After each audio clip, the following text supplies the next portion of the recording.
Good morning. So today's talk is called You Can't Really Become the New You That You're Trying to Become inside of your old relationships and the old ways that you were relating to others. So for introductory take care of business stuff, one is that these talks are intentionally slow. Sometimes I talk fast, but they're not going to make you want to stay watching because the next big thing is coming, because that's what everything on the internet is doing. It's trying to grab your attention. So I'm just trying to plant a seed and say this is going to be a valuable conversation. I'm going to do everything in my power to make this a valuable conversation, but I'm not going to try to get you, I'm not going to try to keep your attention. Okay, and then the next thing is that I take breath breaks, and I encourage you to take the breath breaks with me, because it's the disease of our era. People just can't slow down, and don't give yourself permission to actually slow down. Give yourself permission to stop what you're doing and breathe, to stop listening, to stop having constant stimulation. Take deep breaths and let them go. Okay, and then the next thing is that this is a building conversation. The nuggets come towards the middle and the end. So I encourage you to stick with it and trust that we'll get to some good stuff. 95% of the time I deliver.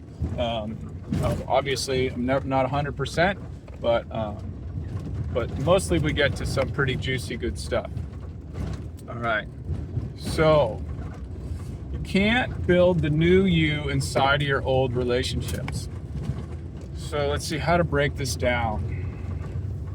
I mean, that is kind of the classic dilemma. The classic dilemma is that we're all just trying to will our way to the changes that we need to make in our life inside of our old relationships. Now, when I say relationships, that really does include your parasocial relationships. If you don't know what that means, that just means your online relationships. So the more you interact with in terms of just listening and seeing, like right now you're interacting with me, you're creating a parasocial relationship with me to the degree that you are. So those are included in relationships.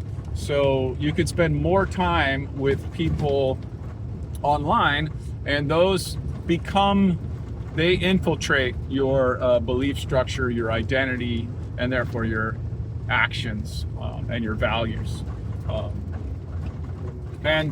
So, for example, for me, when I was really working hard on changing my relationship with alcohol and becoming more fit, and just a lot of things, I listened to a lot of Rich Roll, and that was great. I sort of developed a parasocial relationship with him, and he was kind of a guiding force for me.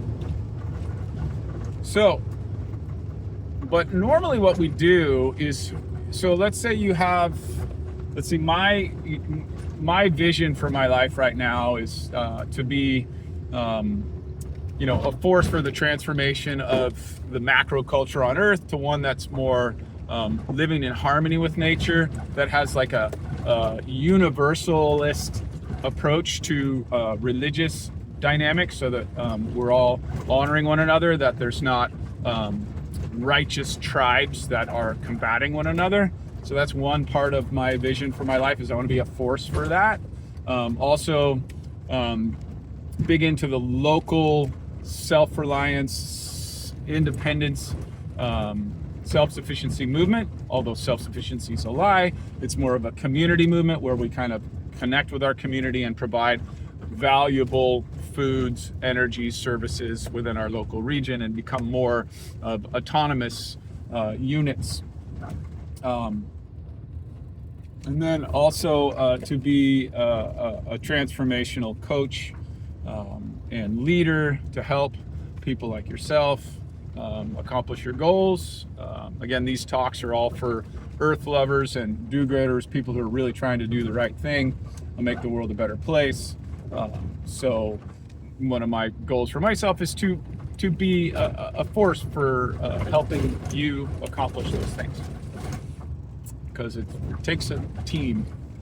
So what does that all have to do? What that all is that's the identity that I'm building. I'm building that identity. But then I have old relationships which don't necessarily align with that. And so anything that you're trying to create and become, I just noticed that the surfboard's right behind me.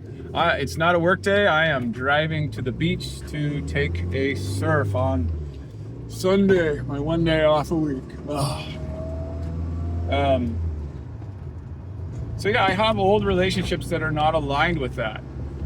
Yesterday's talk, I talked a bit about how I used to be Mike the IPA guy. And so all my old relationships, they all thought, that whenever I'd come over, they'd be like, oh, sorry, man, I don't have any IPAs.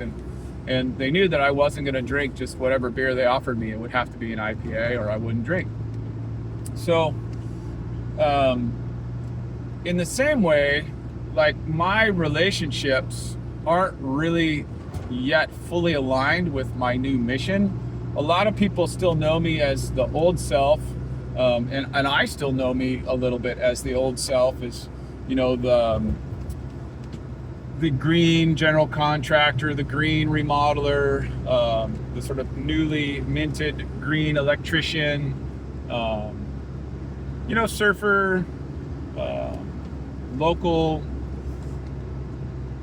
Northern California guy who started in Southern California, like just kind of some old narratives that they all know me as. And so how's this going to help you? So the first thing is, okay, this talk isn't really about how to develop that new identity. I'm just going to give you kind of the basics. The basics is it has to be really, really grounded in your values and in your sort of realistic stretch of who you can become, who you want to become. And I gave the example yesterday of creating a new identity as I'm now 1 or 2 beers every 3 to 4 months Mike, rather than regular IPA Mike, who's always looking forward to his IPA. And then I also talked about the identity that I created in my late 30s when I wasn't feeling healthy about being the surfer who came on the latest in life and really got good at it and created a structure around that, like going to amateur senior surfing competitions. So those are examples of the roles that I have, these identities that I came up with. But what's critical now is the relationships. So that's going to be probably your strongest pull in your life are the relationships that you have. There's that famous saying that you can, if you average out the 5 people's income that you spend the most time with, I don't know how it works with parasocial relationships, but in physical relationships, if you average that out, you're probably most likely going to get pretty close to what your income is. And that's across the board. Like they've done studies that show if you hang out with people that are really overweight, you're going to become more overweight. If you hang out with people that are really fit and muscular and lean, you're going to become more fit, muscular, and lean. We're so caught up on our individual identities and how, I'm going to do this for me, especially in the West. It's not like that everywhere in the world. We're actually very culturally myopic, and myopic is a big word, but basically means that we're pretty culturally ignorant of, especially in America. When you're on top, America's been on top since World War II. When you're on top like that, you don't pay attention to what other cultures look like. All the other cultures around the world, they're paying attention to what America looks like. But in any case, the point is that okay, I got a little sidetracked here. Let me focus. Take a breath break.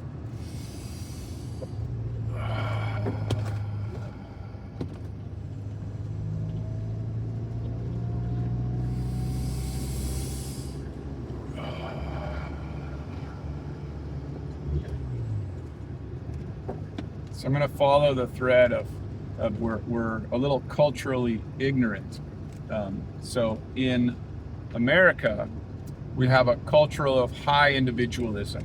We put individualism ahead of collective consciousness or collective culture, collective awareness. Everybody's, on the outside promoting this individualism, but in reality, everybody sort of moves into these tribes and then becomes one with their collective tribe. So how to create the new self. So when you're working on your new self, A, you pick that identity that you're moving into, and then B, you got to kind of do an evaluation, you need to do an evaluation of your relationships. If you really want to nail it, write it down. So write down who you spend the most time with, your wife, your coworker. These are kind of mine. Your wife, coworker, daughter, couple of friends, and then whatever your parasocial relationships are. Like, are you a Joe Rogan person? Do you spend a few hours every week with Joe Rogan? Do you spend a few hours every week with Rich Roll? Do you spend a few hours every week with Chris Williams or Steven from Diary of a CEO? These are some of the podcasts that I know off the top of my head. Or like my wife, Dr. Mindy.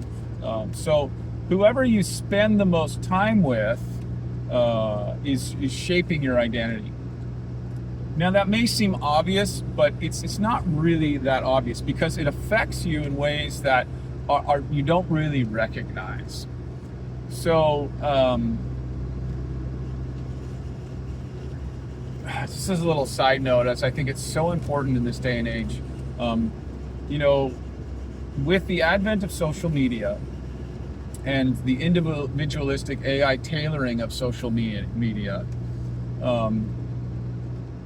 we're all we're all funneling into our specific interests and our specific values. The function of the algorithm is to keep you on the platform. And the best way to keep you on the platform is to make you feel outraged or to make you feel indignant. So indignant is this idea that you feel righteous about your position and mad at the other guy. So everything that you consume is pushing in that direction because they're competing with everybody else for your attention. So one of the big things that you need to deconstruct in your relationships, and you got to put media up there, because what's happening is people have less and less physical relationships and more online parasocial relationships and media relationships. So what you got to do is take apart those relationships. You got to do an evaluation. Like, literally sit down and write it out, or at least think it through. Like, what do I spend most of my time consuming, listening to? So when you spend time listening to something and consuming it, it starts impacting the actions that you're willing and able to take. I gotta put my glasses on. It's a little sunny here. Still recovering from a concussion, and bright light is hard to deal with. I don't like wearing glasses when I'm making a video, but I'm gonna do it for a little while. There's a fog bank right up there. As soon as we get the fog bank, I'll take them off. Okay, so in your media, you have these media relationships, and each one is affecting you.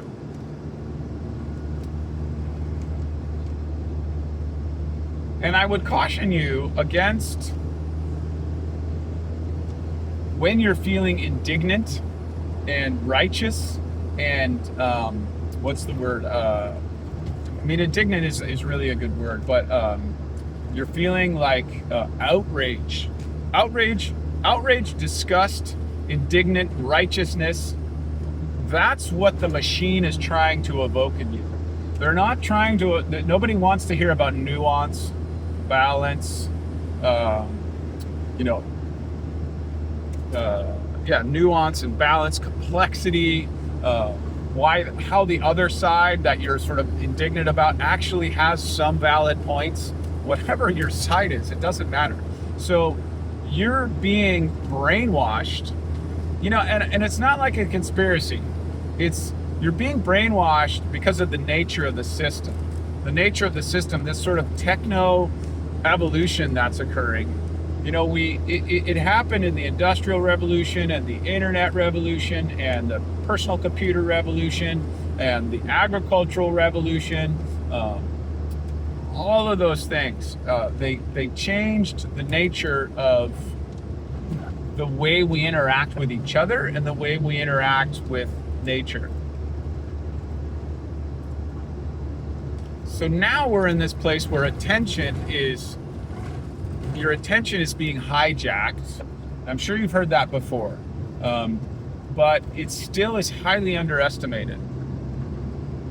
The problem is that you won't even see it happening after you have become fully brainwashed.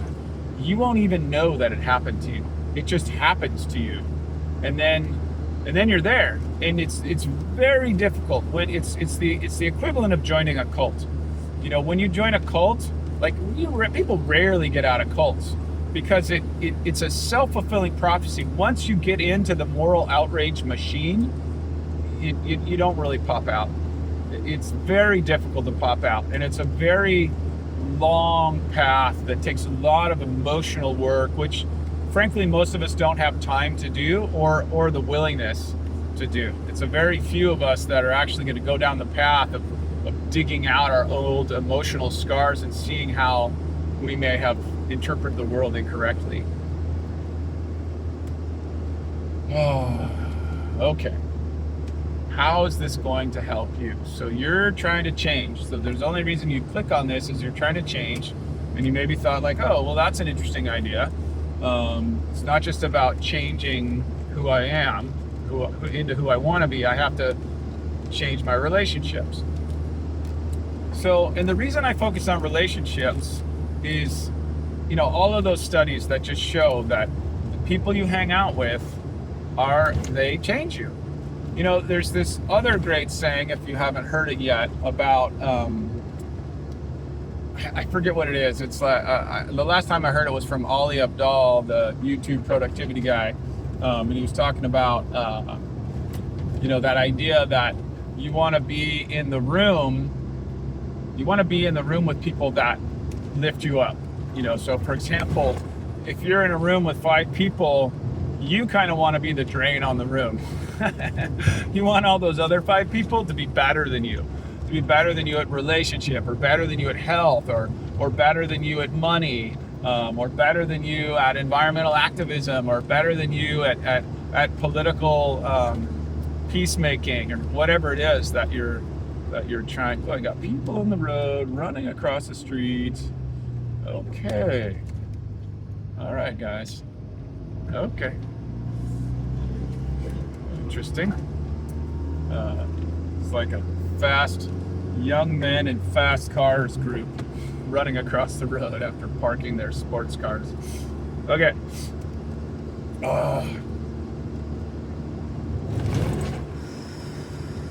Back on track.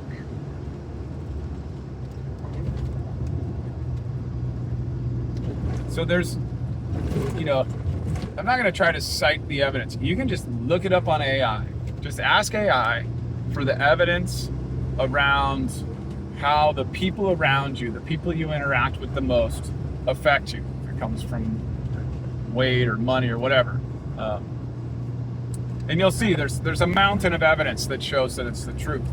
So, but what I've noticed is that most people don't put any energy into crafting that and designing that. So that's what I think is the first place that you should look at that you should start to evaluate and then redesign.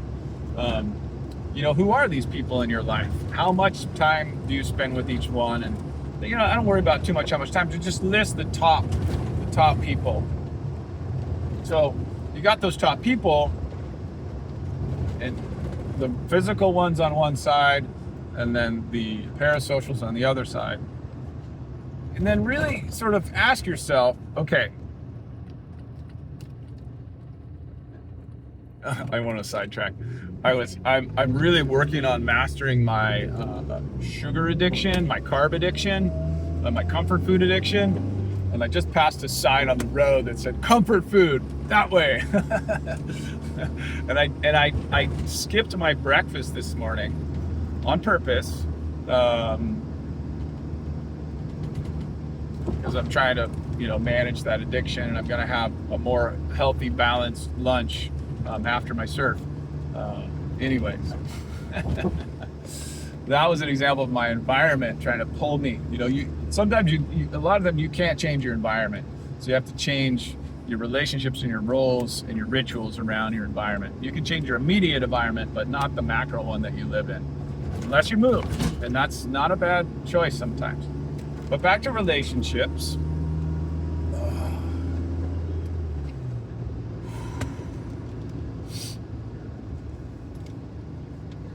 So you're evaluating your personal and your parasocial.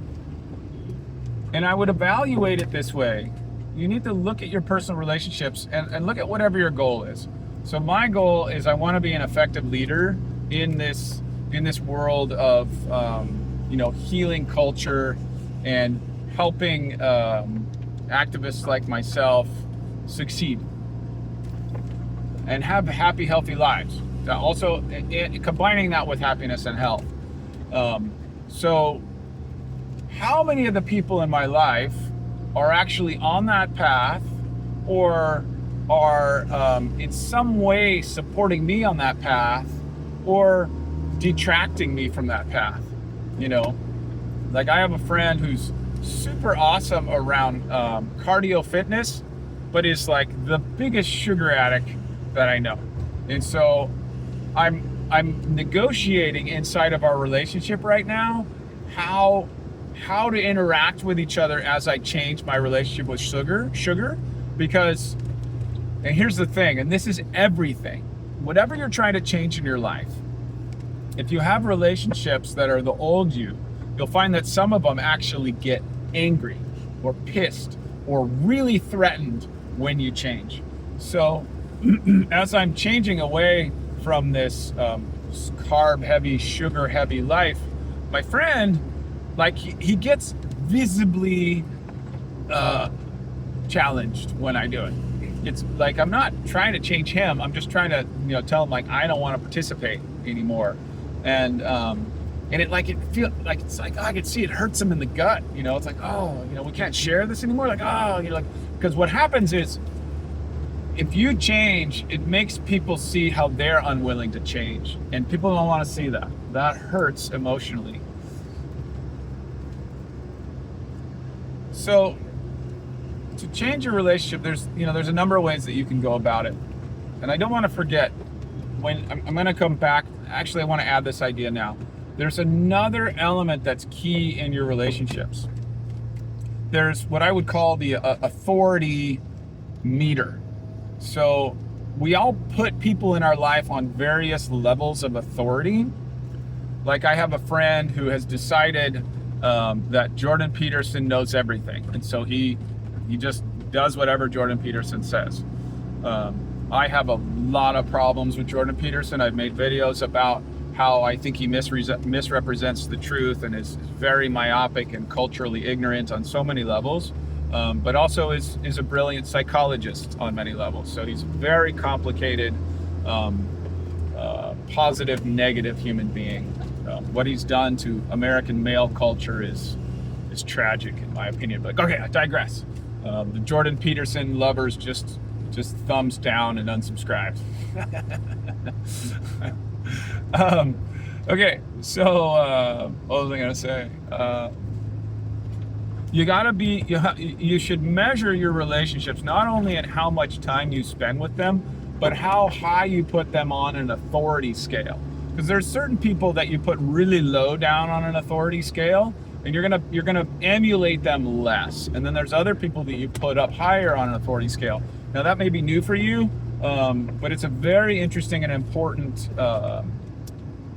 thing to do in your life, to just notice like, oh, I really hold this person as like everything that comes out of their mouth is golden, or oh, I really like, I don't really believe anything they say. So you got to look at that and see where you track people, because sort of there's in the quadrant system, they're the people that you put on the highest authority and spend the most time with. Those are the ones that are gonna affect you the most. Now that may seem obvious on one level, but you also got to look at what we don't actually notice with those people is what does their life look like in the realms that we're committed to. So yeah, the authority level.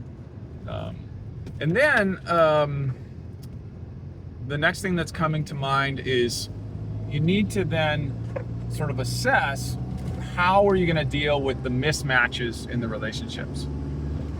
Now, I'm not recommending that you just, call up an old friend and say like, hey, I don't want to be your friend anymore. I'm creating this new life and you don't make the cut. Although that'd be a hilarious conversation in a comedy skit. But I am saying that maybe there's some people that you should consider that with. Maybe there's some people that are so outside the fray of where your new life is headed that you want to completely transform your relationship with them. Like maybe you guys were business partners, or you spent a lot of social time together, or whatever it was, and you may now see that if you really, because what happens is we don't look at people with honest eyes. So you may look at them and realize like, holy crap, they're actually acting in ways that are completely opposite and detrimental to what I'm trying to achieve. So instead of just jettisoning them, which is one possibility, what you can do is sort of redefine the relationship. And so if you were, let's say, I'll take the simple ones. Let's say you're no longer drinking, they like to drink. Instead of going to the bar with them and then sitting at the bar while they have a drink and you have a soda, just be like, hey, so maybe you guys like to fish. Instead of going to the bar, you go fishing. Or maybe you guys both like to go bike riding. So instead of going to the bar, you go bike riding, Try not to go bike riding and then to the bar, but whatever, You can find other activities that move you in the direction that you want to be in. And it's kind of a courageous thing, and people may get upset with you, and you have to have a little bit of courage. So how do you have that courage? That's a good next step. One way to develop that courage is to surround yourself with other like-minded people. That really helps. That's why the military is so effective. That's why you can go into battle with your brothers and sisters, because you're all in it together. You're bonded as a community. So any endeavor that you're trying to create that's new for you, having a bonded community is going to be the way to go. So outside of those current relationships that you have, physical, parasocial, then it's after you assess those and decide whether it's easy to jettison some parasocial relationships, but actually it's not. You have to fill up the void with, the easiest thing to do is to, swap one podcast for another, for example. That's more aligned with what you want to do. Move away from the sensational, agitation-oriented one to one that's more aligned with actually what you want to accomplish.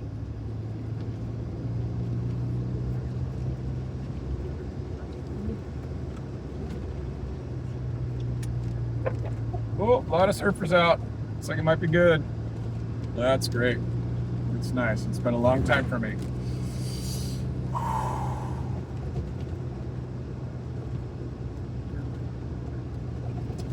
So then the next thing would be to actually start creating new relationships.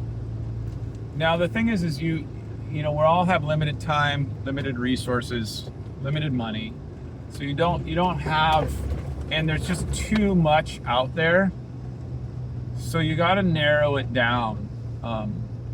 You know, I don't know how this is going to land, but I'm going to say it anyways. Back in 2000, in the early 2000s, I started this process of narrowing my focus of my life. I started it earlier than that, but that was when I really started it. And I started limiting, you know, a lot of things that I consumed in media. I started limiting my hobbies. I narrowed it down. It was really hard for me to narrow it down, so I kept a bunch of things. I basically kept a lot of ocean activities. I kept surfing, kayak fishing, supping, camping, hiking. Those are the things I basically kept, and sort of jettisoned most everything else. The point I'm trying to make is that you need to weed your life. You need to prune the things that are no longer aligned. And you should do that on a regular basis. On a regular basis, you should look and see like who or what activities should I actually minimize.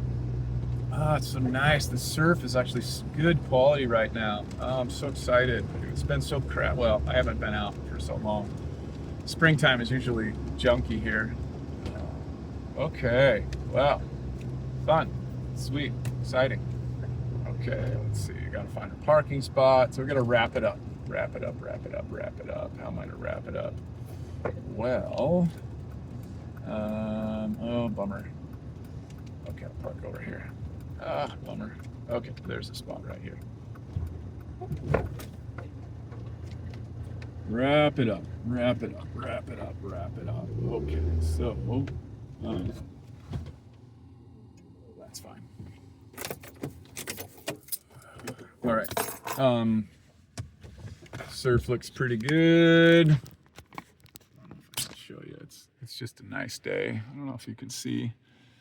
You probably can't see, but my hand's kind of shaking. Not big, but very nice and clean, not windy. Okay, so change your relationships. So your relationships will act. So here's the kind of the principle, which I didn't say earlier, and I'm gonna say right now, is in a nutshell, you want to put more energy into your environment, your support structure, as opposed to the goal that you're trying to accomplish. So, in relationships is one of the most effective ways to do that. So, first you want to evaluate what those existing relationships, if they're draining, or which ones. There's probably a scale where some are actually helpful and some are actually harmful, and you want to lean into those helpful ones and move away from the harmful ones. You don't need to say anything to anybody. Just move your attention more in the direction of the helpful relationships. And then, prune your social relationships.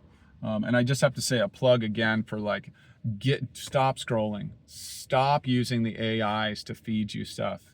I can't say that 100%. Do that very limited as for example, with my family and I, late at night, we'll watch one educational YouTube video, and we'll let the AI feed us it. And it is consistent because it's an educational piece, and my wife and my daughter and I watch it together, and it's a bit of a bonding experience because of the extreme siloing that we have in the world right now. Okay, so summing up, put more energy into creating relationships that empower you to achieve your goals. There's this accountability buddy, get an accountability buddy. If you have an accountability buddy, but everybody else in your life is pulling you in the other direction, that's not going to work. You got to really assess the totality of the relationships in your life and the totality of the time that you spend in your parasocial relationships, and which ones do you give more authority than the others. be careful. Be careful who you give authority to. You know, you gotta, as Ray Dalio says, like, is that person really believable? Do they really know their shit? Or are they just really good at talking? Are they really good? So you should be highly skeptical of anyone who pushes your outrage button, your indignant button, your disgust button. All of those ones are farther away from truth, are farther away from, a healing, vital life. So after you assess all that, and then start pruning, start cut out a whole relationship if you have to, or just edit it down, do like less interaction with them, less phone calls, less text, whatever. And then do more interactions with it. We have some friends that we just like look up to them. They're amazing. They work super hard. They're super healthy. They're 10 years older than us. They live half time on their cruising catamaran, and we try to interact more with them. Like, just because the more, so that's that other idea that it's sort of getting around to the nugget of is if you hang around people. So here's the thing: if you hang around the people that are like the way you want to be, you slowly lean into who they are, and you start to suck up into their tailwinds. It happens. So, and it's effortless. You don't have to do anything other than be in their presence, and you won't see it. So this is the thing, that this takes a real trust and intelligence on your part. You have to trust that it's happening, because it's happening in the background, in your subconscious, in that 99% of you that isn't controlled by your immediate thought form in your brain or in your body. I don't believe in the body-brain separation. They're one. So yeah. Let's see if there's any final notes.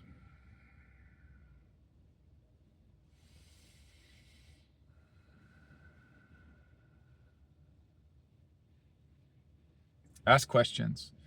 Give me some guidance on what doesn't make sense to you on this, or where you need clarification, and I will happily give it. I mean, this talk could go on for days. And again, I'm still looking for someone. Oh my God, Setwed, looking good, nice right-hander. I'm still looking for someone who wants to do one-on-one on screen. I think it's super valuable. You can air as much or as little as your dirty laundry as you feel comfortable, just like I do. It really is the most powerful way that we can help other people, and you can get free help as well. Also, all of the offerings are in the description of the YouTube channel. I'll try to put them in the description in any other format that I put them in. And then eventually, I don't have it yet, but eventually I'll restart up the website and have everything pointed to the website. So, have a wonderful day. Hope that was helpful, and we will connect during the next one.